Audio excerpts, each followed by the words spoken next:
June 1944. Dawn breaks over the Normandy coast. The air smells of salt, diesel, and scorched metal. Low clouds hang heavy above the English Channel, muting the sounds of distant artillery. The tide rolls in, not gently, but with purpose, washing over steel wreckage, broken landing craft, and bodies of men and machines that only days earlier were hurled ashore under fire. And yet, amid the chaos, something impossible is taking shape. Floating roadways rise and lock into place. Concrete giants are sunk deliberately into the sea. Cranes swing, engines hum, and within sight of the enemy, a harbor is being built where no harbor has ever existed. This moment matters because the invasion of Normandy was never only about soldiers storming beaches, it was about logistics. Armies do not survive on courage alone. They survive on fuel, ammunition, food, spare parts, and relentless resupply. The German High Command had understood this well. Their Atlantic Wall defenses were designed around a single assumption. Without capturing a major port like Cherbourg or Le Havre, the Allies would eventually starve on the beaches. Ports, the Germans believed, were immovable facts of geography. You fought for them, destroyed them, or denied them. You did not create them out of open water. What German officers along the Atlantic coast expected was simple. They expected chaos after the landings, followed by logistical collapse. They believed the Allies would choke on their own ambition. The beaches, they assumed, would become graveyards of stranded vehicles and broken supply lines. But what they witnessed instead defied their military education. Within days of D-Day, off the coast of Normandy, the Americans and British were assembling Mulberry harbors, fully functional artificial ports capable of unloading thousands of tons of supplies every single day. German reconnaissance reports described the scene with disbelief. Aerial photographs showed rows of massive concrete caissons known as Phoenix units, forming breakwaters in open sea.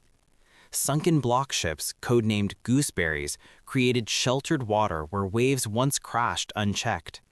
Floating piers, called whales, stretched from shore to anchored platforms, rising and falling with the tide. To German engineers trained to think in terms of rail hubs and fixed docks, it looked unreal, almost theatrical. But it was not illusion, it was industrial reality.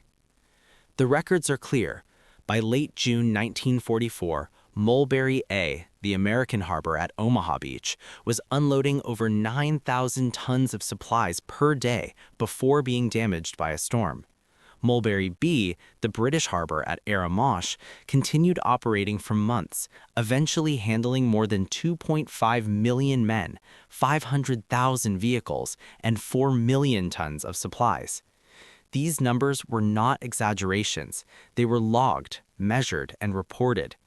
German intelligence intercepted supply estimates and struggled to reconcile them with known port capacities.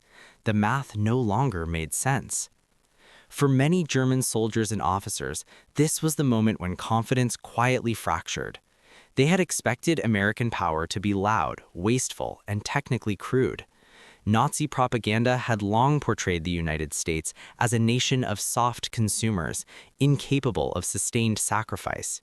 But the harbor rising from the sea told a different story. This was not improvisation born of desperation. It was planning executed on a continental scale. The Mulberry harbors had been designed years earlier, constructed across Britain, and shipped in pieces across the Channel like a mechanical miracle. One object returned again and again in German accounts, the concrete caisson. Immense, gray, and immovable once sunk, it became a symbol of American abundance.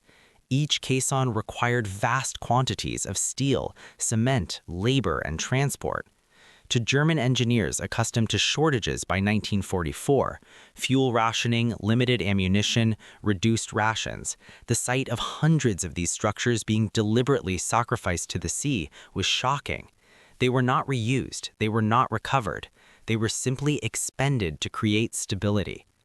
This excess was not waste, it was strategy. American democracy, backed by industrial scale, could afford to spend resources to save time, and time was lives. German engineers understood this with bitter clarity. One German naval officer reportedly noted in his diary that the enemy seems to manufacture geography itself. That observation, stripped from propaganda, captured the deeper truth. The Allies were no longer constrained by terrain in the traditional sense. They reshaped it. The transformation was psychological as much as military. For German troops defending Normandy, the harbor erased hope that weather, distance, or destruction could slow the advance.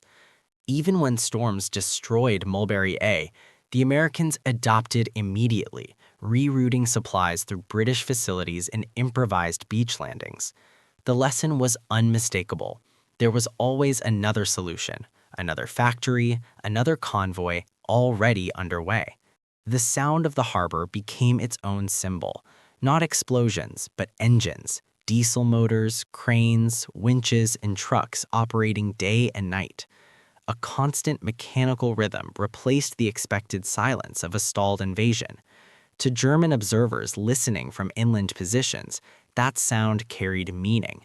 It meant continuity. It meant that the landing was not a gamble, but a system.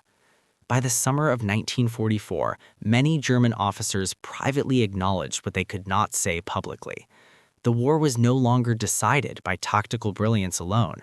It was decided by production, logistics, and the ability to sustain momentum.